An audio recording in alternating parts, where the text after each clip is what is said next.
بسم الله الرحمن الرحيم الحمد لله رب العالمين الصلاة والسلام على رسول الله صلى الله عليه وسلم أما بعد.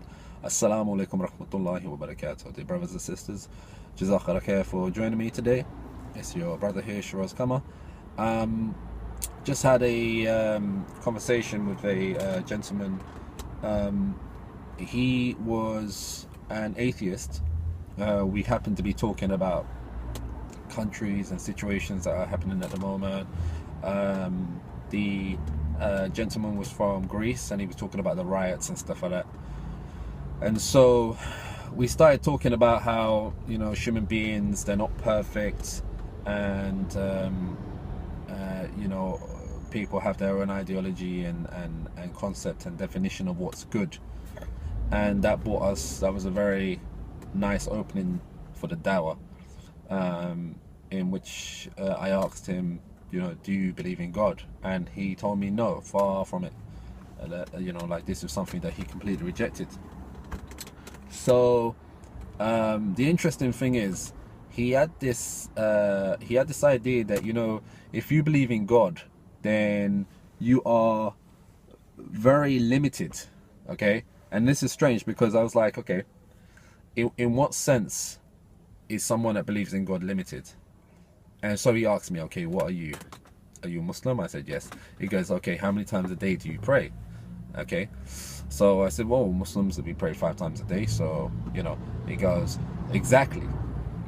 So I said, what do you mean?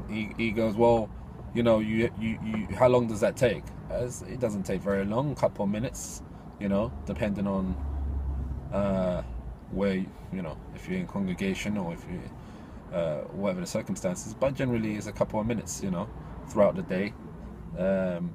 We stop and we remember our Creator, and we engage in this form of worship. Obviously I didn't have to explain it like that, because everyone knows what the prayer is, right?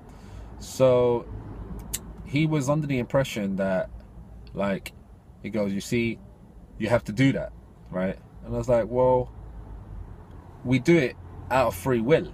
I mean, obviously it's been prescribed to us, but we do it out of free will. Like, we could choose not to do it, but then obviously whatever the consequences is, whatever you believe in, this, that, and the other, right? So he was saying, I asked him basically, okay, tell me something here. What can you do that I can't do? And he said, I can drink. And I said, well, I can drink as well if I want to. I just choose not to. Obviously that's your free will, and you're using it in that way, and I'm using my free will in the way that I don't want to drink. Okay, so he had this very closed mind that, you know, those that believe in religions, they're very kind of like restricted in terms of, like, they limit themselves. And why would you, basically what he was trying to describe is that, you know, you're putting yourself in a closed-in box, and therefore you have no movement in it. And this is something, first of all, to go specifically into prayers without even understand. I mean, like, I did ask him, okay, well, you know, what's the purpose of your eyes? To see, to observe. He said, okay. Purpose of your hearing? He said, I understand what you're saying. What's your point? I said, well, if you don't know the purpose of yourself, then you know, what does that mean? And how to define good, and how to define you know, being happy. One man's happiness might be someone else's unhappiness. It could lead to that. So ultimately we need to be kind of told what's good, what's bad, what's right, what's wrong, what's happy, what's, you know, what will make someone happy, what will interfere in someone else's life. But even though he seemed to understand this concept, he still chose to kind of dismiss it.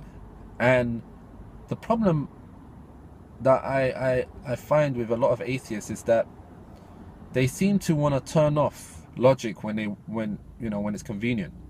Okay, so, you know, the fact that he doesn't have a lot of the answers to the questions I'm asking, and I do, yet I'm the one who's supposed to be limited, it's quite ironic. And they're actually quite happy, like, you know the saying, ignorance is bliss. They're quite happy to go along with just living life and not knowing any of these details, and thinking there's nothing, as long as they are not limited to something. which is totally, obviously, for a believer, for a Muslim, someone that believes in God, it's totally the opposite. If anything, you don't know who you are until you know the one who created you. Okay, so this was just I mean, this was fresh. It just happened now, so that's why I just wanted to kind of speak to the camera. I know it's been a while since I've done a video, so I do apologize about that. But yeah, let me know what you think about that. Okay, jazakallah khair. Assalamu alaikum wa rahmatullahi wa barakatuh.